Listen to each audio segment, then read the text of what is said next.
¿Qué tal, amigos? Muy buenos días. Es un placer nuevamente estar con ustedes hoy en esta mañana, pues fresca realmente para poder ver temas contables, fiscales y qué mejor que el tema que vamos a dar aquí junto con mi par, que es el maestro Eder Sobrino, a quien le doy la más cordial bienvenida para este tema que vamos a tocar. Eder, pues un placer estar contigo aquí en esta transmisión prácticamente de poder platicar sobre el tema del rechazo de las deducciones. Bienvenido, mi estimado. Amigo, muy buenos días a la comunidad CADEFI. Agradezco de antemano la invitación.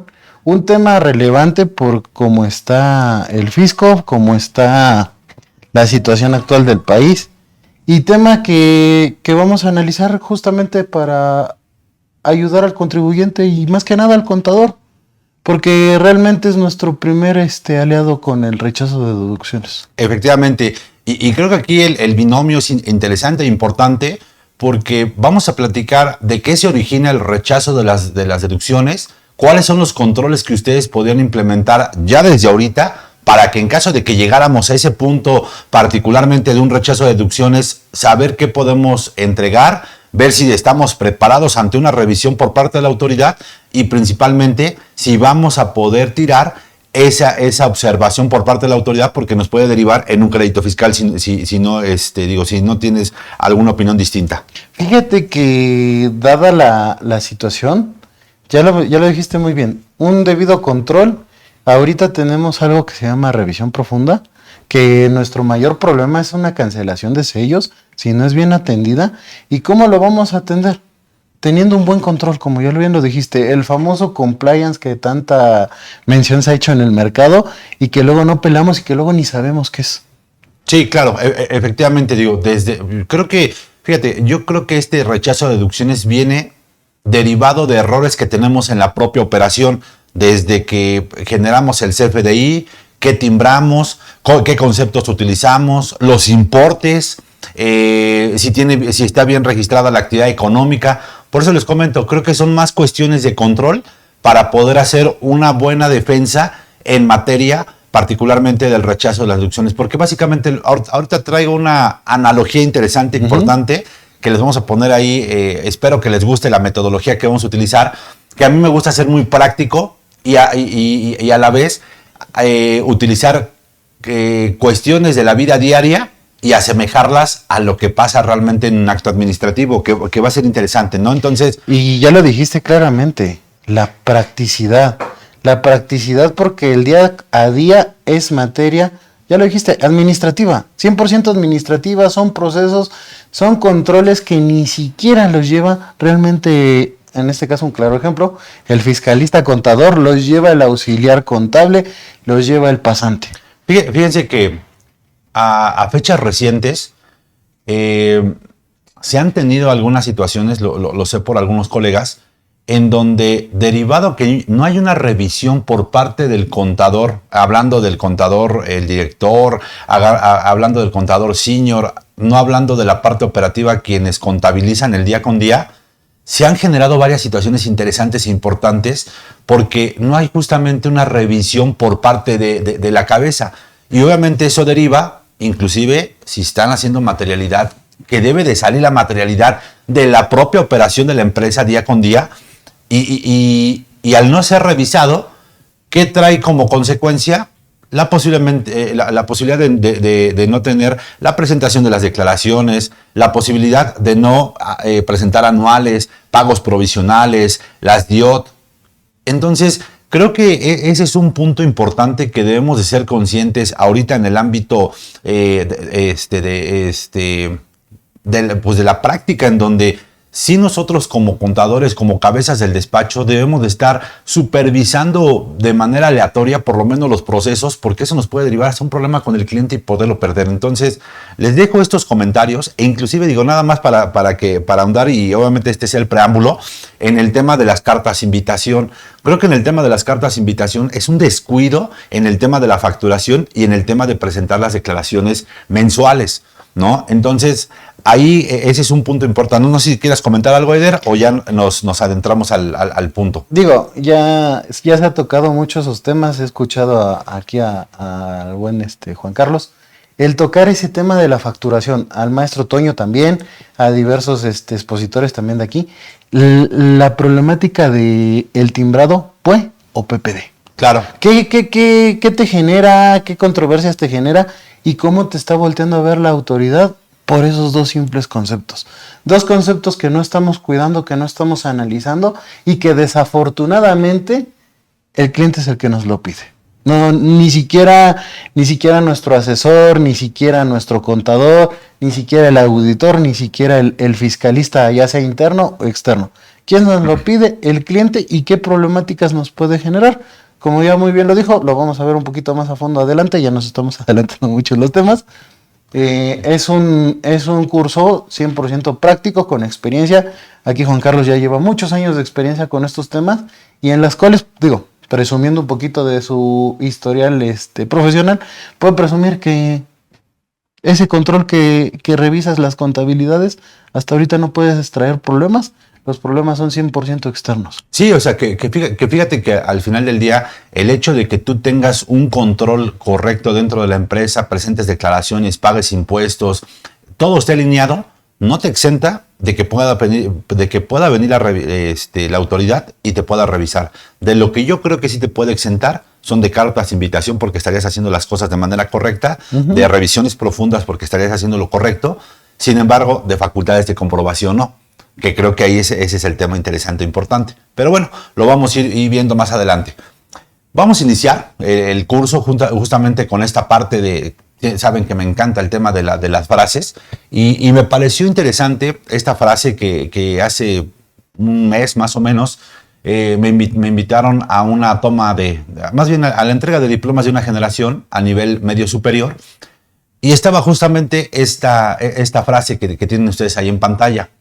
Que esta frase particularmente es de Pitágoras, en donde establece pues que educad a los niños y no será necesario castigar a los hombres. Y hago la reflexión y me quedé muy adentrado con esta frase porque hoy lo vemos realmente en el tema de los valores, tanto en el tema de los valores profesionales, en el tema de los valores empresariales. ¿Y por qué lo traigo a este ámbito? Porque muchas veces, tanto el contador, nosotros como contadores, como el propio empresario, lo que buscan es disminuir siempre el tema de la utilidad, porque de ahí deriva el tema del pago de los impuestos, tanto el pago de impuestos como el tema de PTU, que hoy viene a colación este punto, porque es importante mencionar que por qué le pegan a la utilidad, para pagar impuestos pequeños y pagar utilidades pequeñas.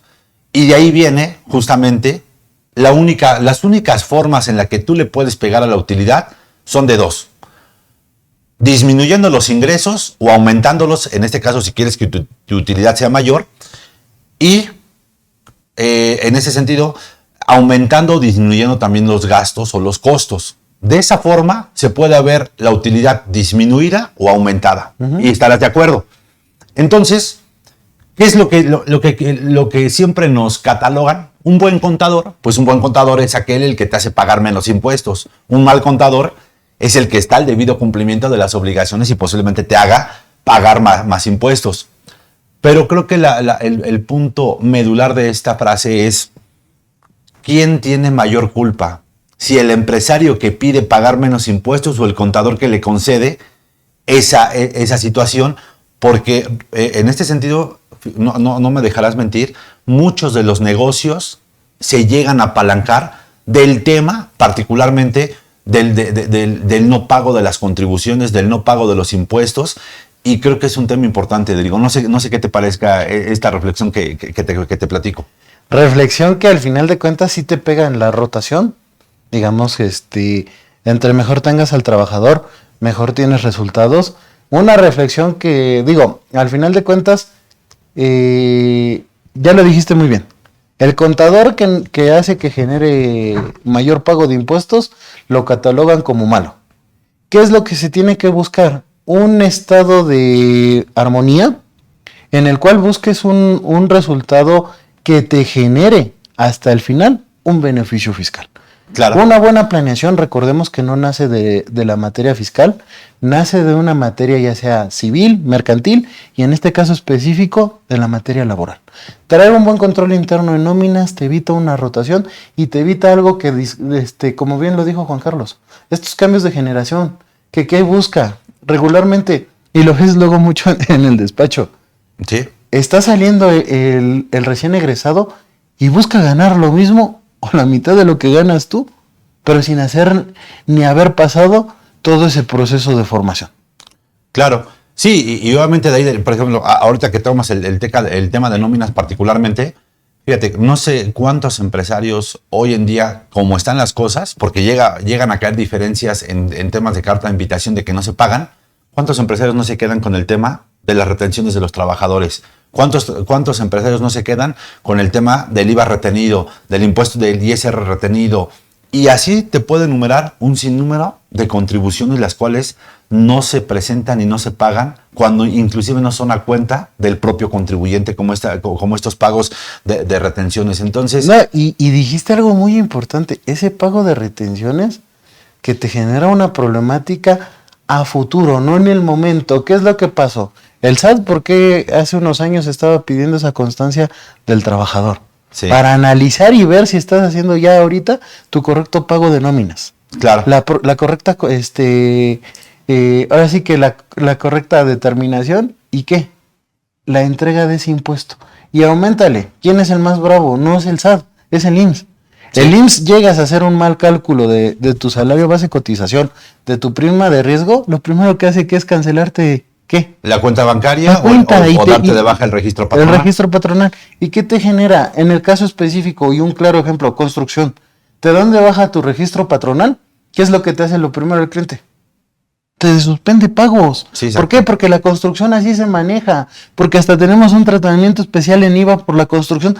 ¿Por qué? Porque ahí la autoridad tuvo que doblar las manos porque las malas prácticas en ese tema de la construcción, en el manejo del efectivo, del pago, es muy diferente a otros sectores. Ahora, aunando a esto, ¿qué es lo que va a pasar? ¿Qué es lo que va a suceder? Hasta en resolución miscelánea fiscal ya nos modificaron las reglas. ¿Recuerdas? Antes que podíamos hacer cancelación de CFDIs nóminas. Ujú. Y cuando teníamos la revisión, volvíamos a presentar los nuevos con fecha actual. No, ahorita tenemos para cancelar lo del año pasado. ¿Hasta qué fecha? Hasta marzo. Hasta antes de la presentación de la declaración. Hasta marzo. Así es. Tenemos hasta esa fecha para corregir los errores y los pecados que se tienen en nómina. Y tú ya muy bien dijiste un punto específico desde el inicio. Y nada Por, más. espérame tantito, para que no se me vaya la idea. Sí. Porque el contador senior no se metió a ver cómo están haciendo el cálculo. de la Efectivamente, nómina. así es. ¿Y por qué retomamos estos temas? Porque justamente, por ejemplo, hablando, y nada más para precisar de la regla que comenta Eder, que es la del tema de la cancelación, diría el maestro José Antonio, es la regla 27147, que habla del tema del plazo para hacer la cancelación de las nóminas. ¿Y por qué comentamos esto? Porque al final del día, inclusive para un tema de timbrado de nómina, si no está timbrado en tiempo y forma y pagado de manera correcta, es un no deducible y podrá ser una observación de la autoridad para poder hacer un rechazo de esa deducción. Que más adelante platicaremos de deducción, por ejemplo, de la nómina, ¿no? ¿Qué pasa, por ejemplo? Que si es deducible. Si es deducible o no es deducible, ya les daremos nuestras precisiones al respecto. Si llegan a tener alguna observación, particularmente con el rechazo de la nómina, porque pudiera ser, se me ocurre, que tengan ahorita un periodo de suspensión de sellos digitales y no puedan timbrar la nómina. ¿Qué pasaría, por ejemplo, si no timbro ahorita 2 meses de nómina en lo que me vuelven a reactivar los sellos? Podría ser, en ese caso... ¿Te genera una contingencia? Sí, claro que me genera una contingencia porque la autoridad va a decir, no la timbraste en tiempo y forma, en los periodos en los que realmente se tuvieron que haber pagado. Entonces mi pregunta sería, y la dejo ahí en el aire para que posteriormente la desahoguemos, ¿realmente esa nómina podría ser deducible? ¿Sí o no? Y podría venir la autoridad y cuestionarme por qué no la timbré en tiempo y forma y me la podrá rechazar, ¿sí o no? Entonces ya más adelante las vamos platicando, pero a lo que voy justamente con esta frase es que muchas de las cuestiones vienen con el tema ético. Y si nosotros venimos con una buena formación, con valores desde la casa, porque a la escuela me queda claro que no vamos a educarnos, vamos a aprender las cuestiones técnicas de la vida, ¿no? Pero el tema de la formación, el tema de los valores, viene desde la casa. Y ahí es donde tenemos que trabajar hoy en día, porque desde mi punto de vista hay un desajuste enorme en el tema de los valores y por eso traemos tantas situaciones interesantes en la sociedad. Entonces, yo lo dejo ahí como reflexión simplemente. Espero que les haga un poquito de sentido, tal y como a mí me sacudió el tema de poder reflexionar si realmente vamos cuidando este tema de poder educar a la gente desde que se va creciendo. Creo que podemos tener mejores resultados en el futuro. Pues bueno, digo, si me lo permites, mi estimado Eder, claro. Vamos a iniciar el por qué se deriva este tema de que la autoridad venga, te toque la puerta y te diga, oye, ¿sabes qué? ¿Me debes diferencias o te estoy quitando estas deducciones, te las estoy observando, derivado de una facultad de comprobación que pudiera ser el punto inicial?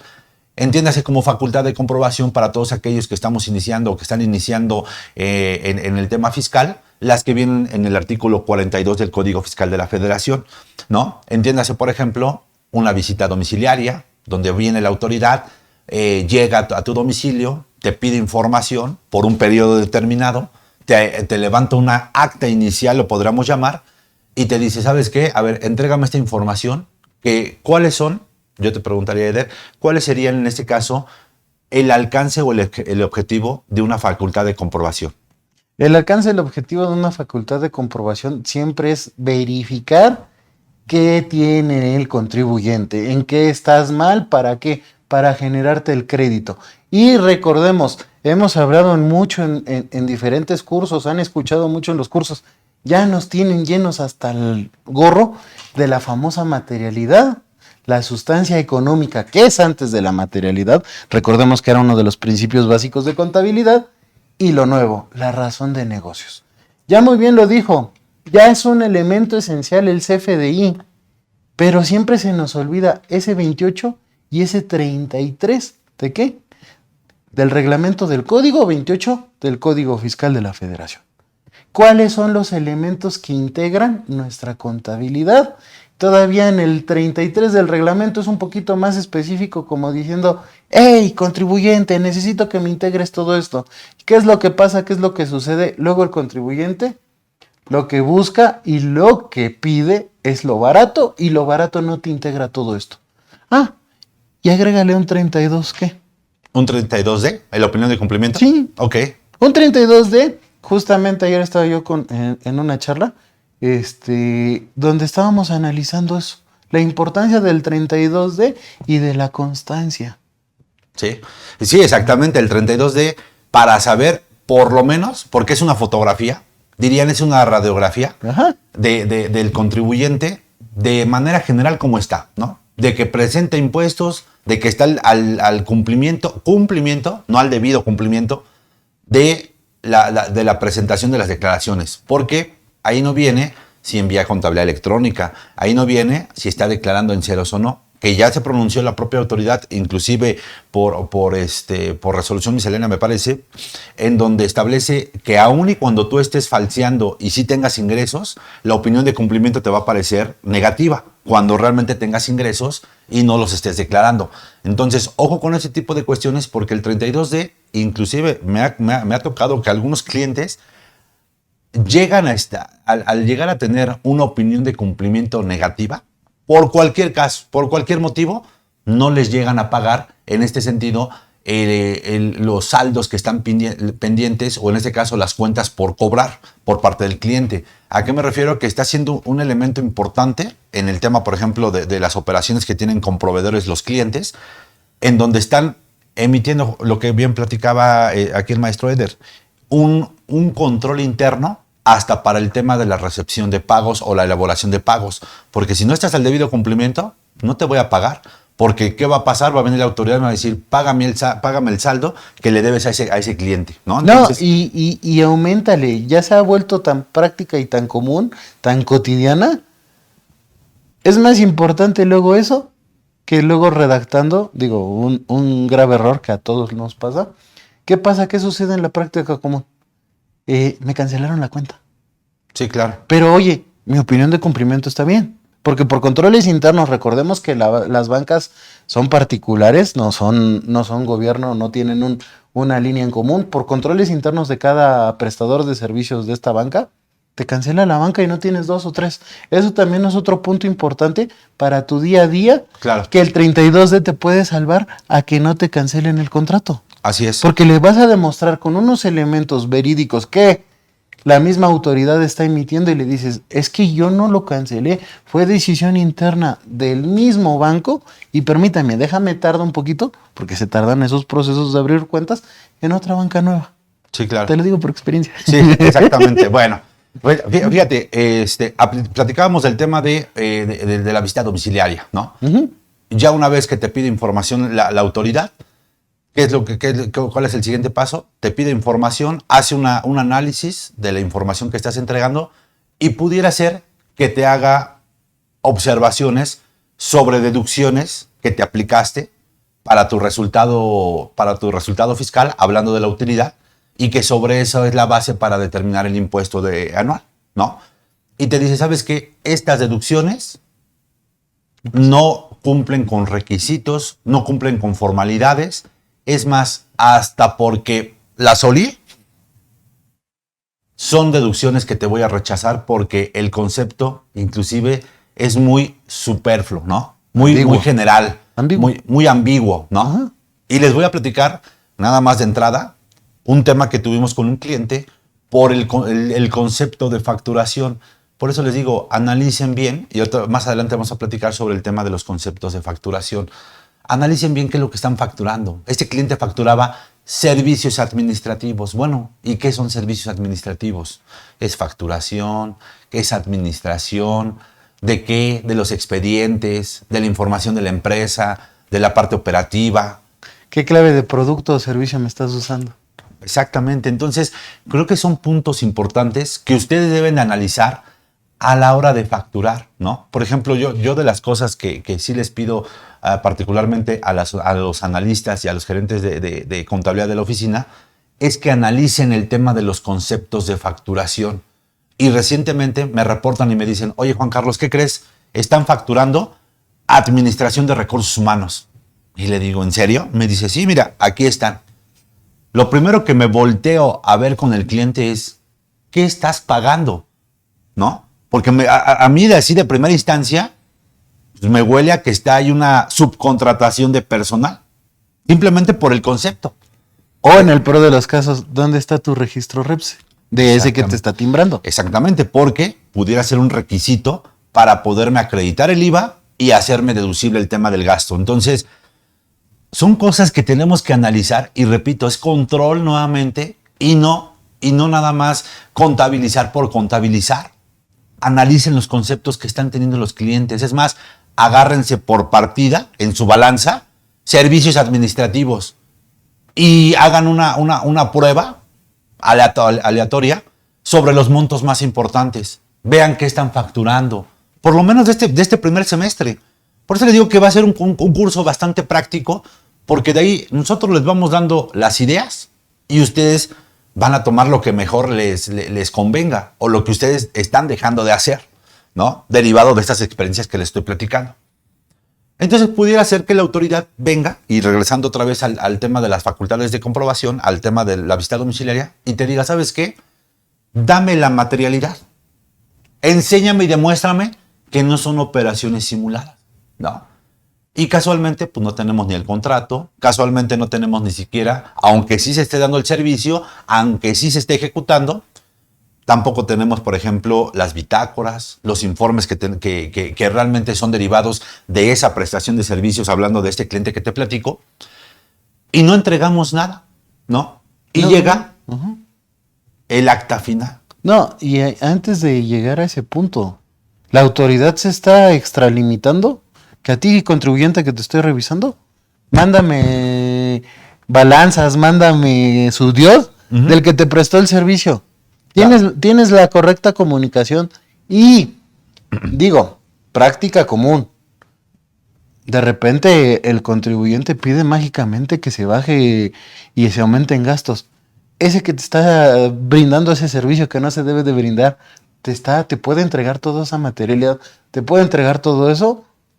Es que vuelvo a lo mismo, Eder. Es una relación proveedor y cliente en estos momentos 100 a 100, más cuando caemos en una situación de revisión. Ok.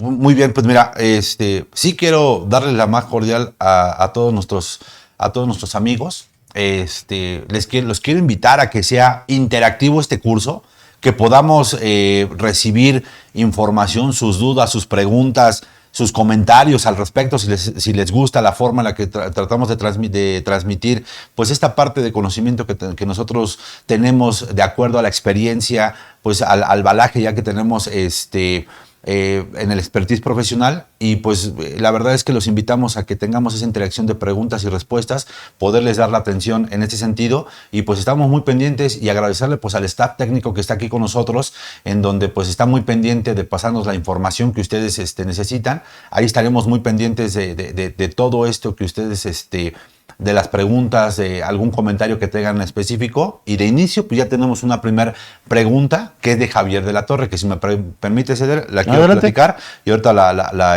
damos nuestros puntos de vista al respecto. Algo que sí les quiero dejar bien claro, es que nosotros no somos ni gurús, ni coach fiscal, ni muchísimo menos. O sea, nosotros simplemente damos opinión de acuerdo a la experiencia y a lo que hemos venido manejando día a día.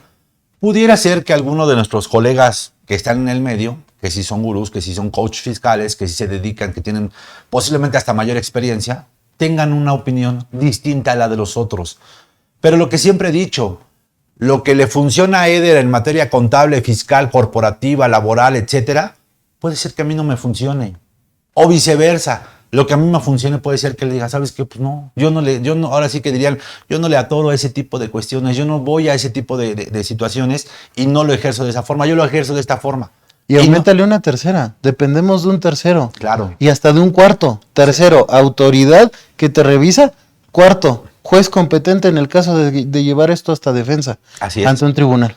Sí, exactamente. Entonces, damos las opiniones, cuestionables o no cuestionables, lo que mejor a nosotros tenemos en el sentido de la experiencia, ¿no? Entonces digo, para que estemos claros y nos hagan llegar pues obviamente todas sus consultas, siempre fundamentadas en el texto de ley, para que tengan la certeza de que lo que les estamos comentando, pues evidentemente es lo que sí funciona y lo que viene en el texto de ley, ¿sale? Entonces, bajo esa línea, esperamos sus preguntas, mis estimados. Dice, buen día, dice, tengo un cliente que se fue de indocumentado a Estados Unidos por 20 años.